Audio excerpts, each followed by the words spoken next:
Hello guys, I'm with my grandma, Ma Mofor, and if you didn't know, she was the first designer of our family. Now I can go ahead and ask her some questions. Grandma, you were the first designer in this family. How did it all start?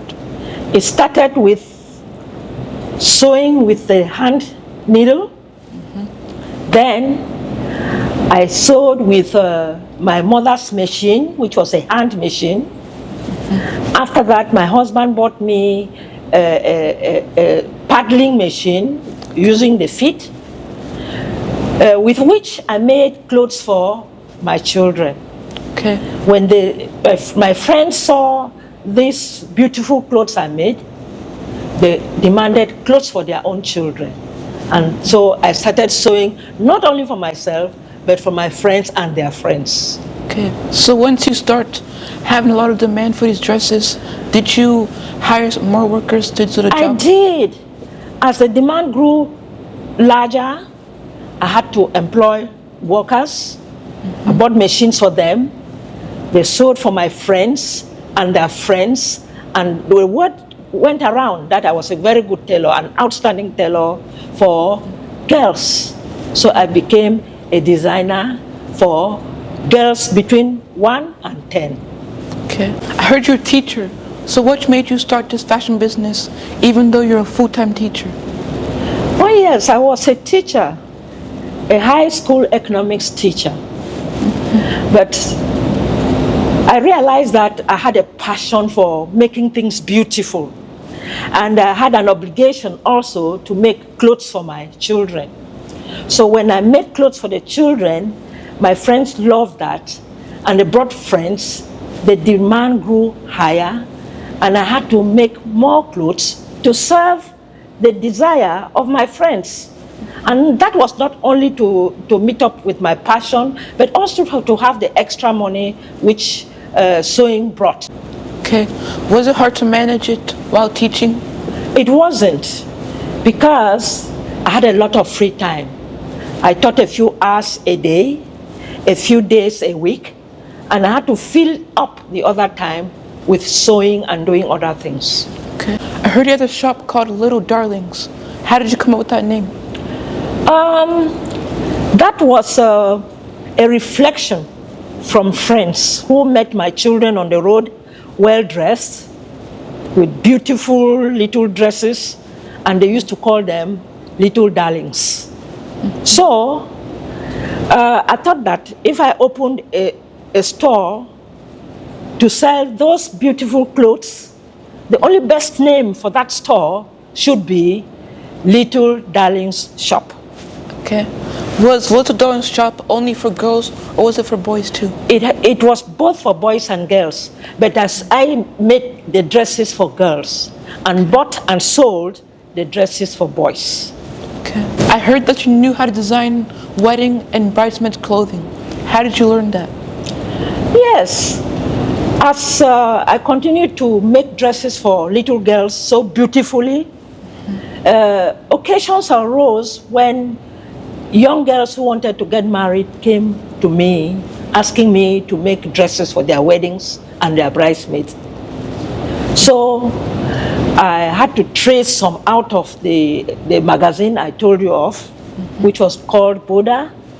I sometimes bought traced patterns from shops, and sometimes I looked at magazines to find out how I could beautify these dresses to bring them to standard, so that they became beautiful bridesmaids and wedding dresses. Okay.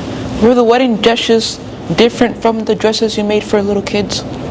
Yes. The wedding dresses had a lot of stones and pearls. They were bigger for older people, whereas the little girls' dresses were for smaller girls. But some of the smaller girls became flower girls, so they became part of the bridal train. I heard that you designed some dresses and you also bought some. Where did you buy the dresses that you sold? From all over. In fact, I started my business by going to the main town in Cameroon called Douala.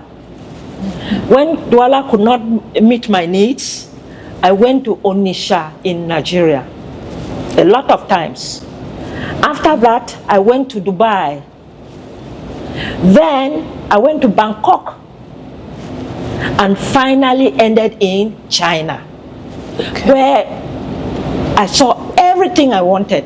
Raw materials for my clothes, ready-made dresses, and many other things I wanted. So China became my last and best stop. Okay. So China was a place that had everything. Yes. What was your first time in China like? It was very interesting but challenging. The first thing was that it was very far. We traveled for over 17 to 18 hours from Douala to China, with only one stop in Nairobi, Kenya.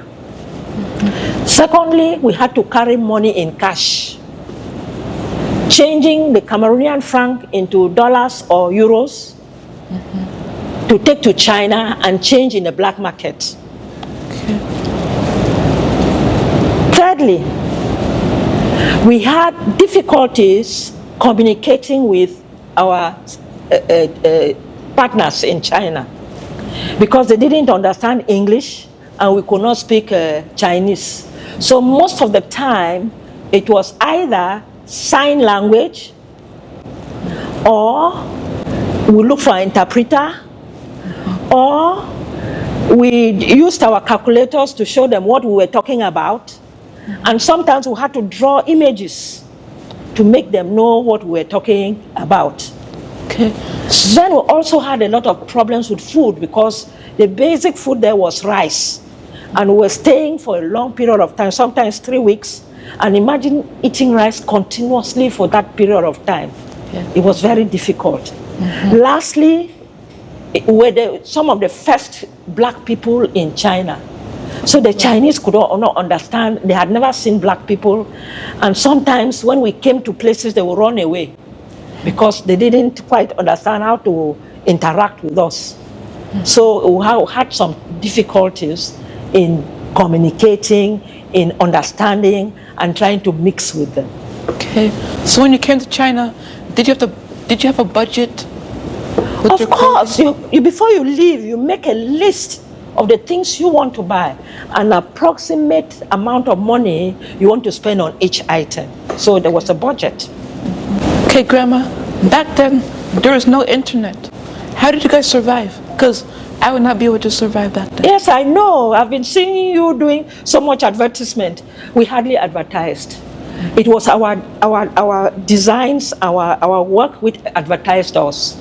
It means that when a friend comes to buy a product from you, a child's dress, for instance, and others see it, they come for it. So it was bringing friends, selling to friends, and friends bringing their friends. So our clientele was very small because advertisement was through friends and their friends and their friends and so forth. So if you had internet back then, would it be easier to spread the word? Of course, I would have done it like you. All over the world, I would have been in Facebook, in Instagram, in TikTok, all over. The way I see it today, I admire it. But you see, when our time is gone, it's no more the same. Apart from no internet, what other challenges did you have? Oh, yes. I was a teacher, and I needed to be present in the store.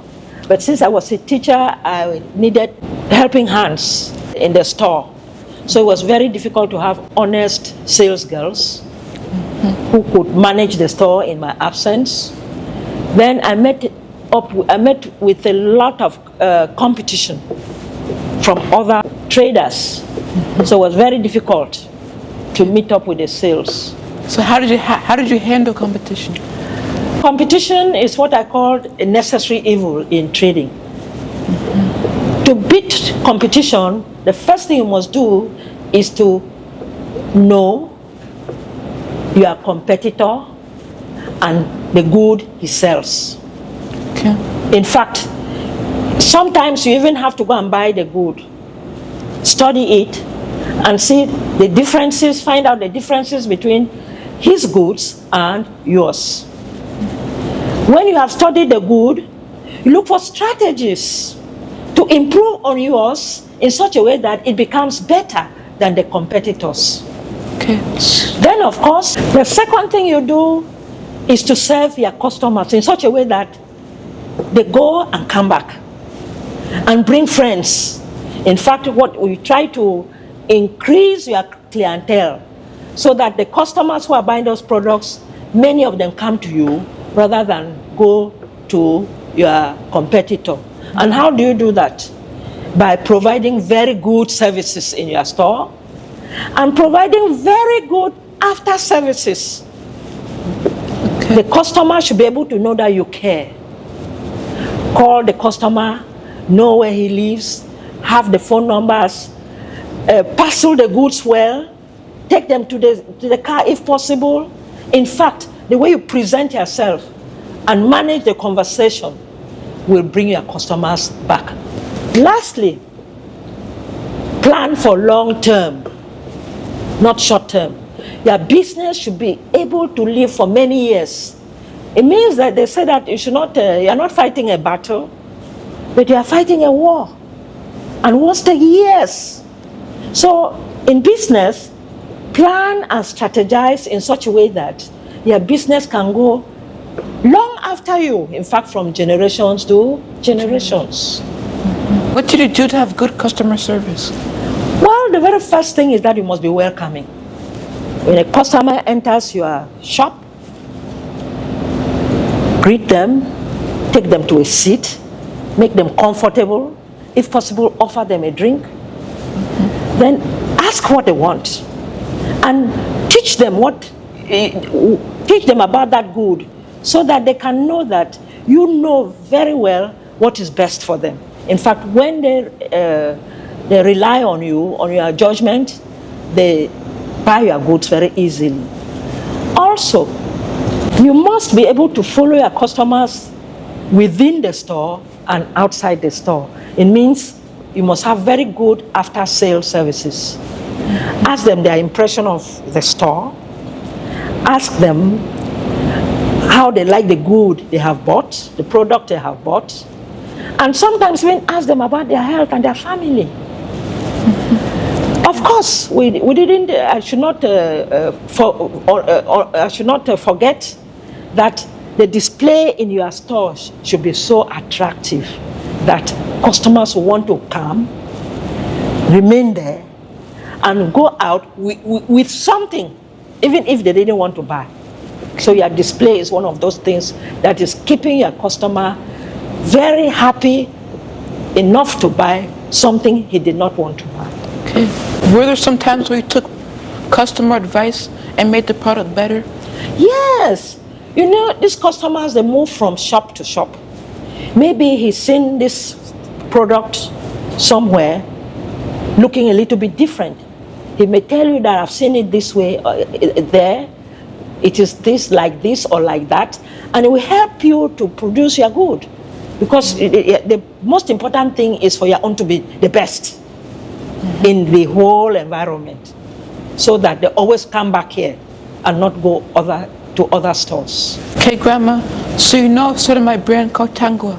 What advice would you give to me?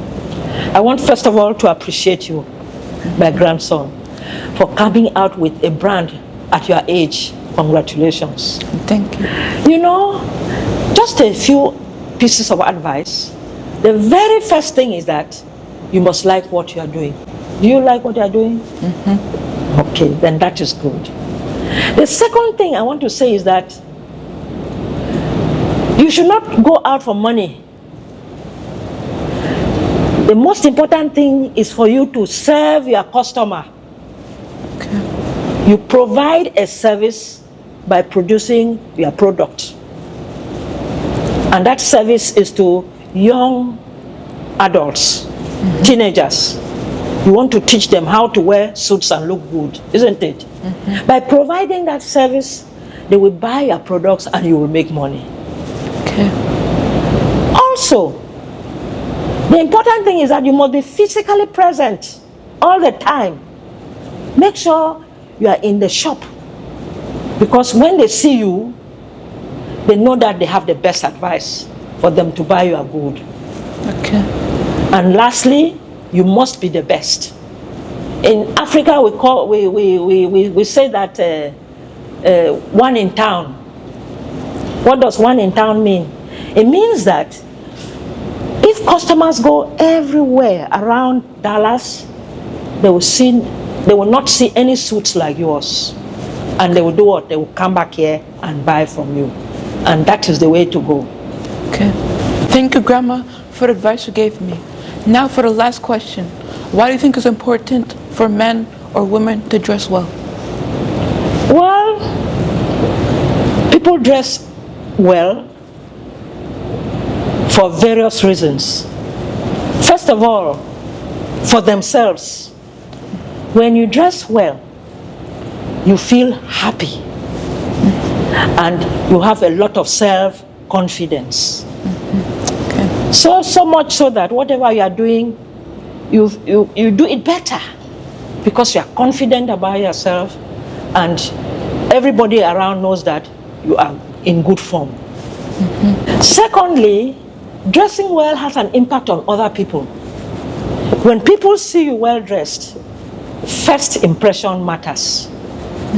They size you up and think they know who you are. And that's not all. They are not only judging you, they are expecting a lot of things from you because they think that you have things to offer.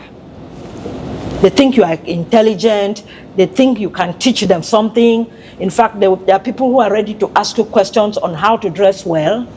And there are people who will employers will employ people who are well dressed because they know that they can represent them in their firms.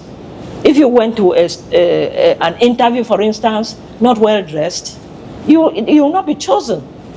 So appearance is everything because it gives the public a good impression of you. Okay. So if you dress badly, then you're going to give a bad impression to other people. So my dear grandson, I want to thank you for the work you are doing. You are continuing with the passion of the family, and we wish that whatever you do will be well done, so that this beautiful passion of fashion continues from generation to generation. So thank you very much. Thank you.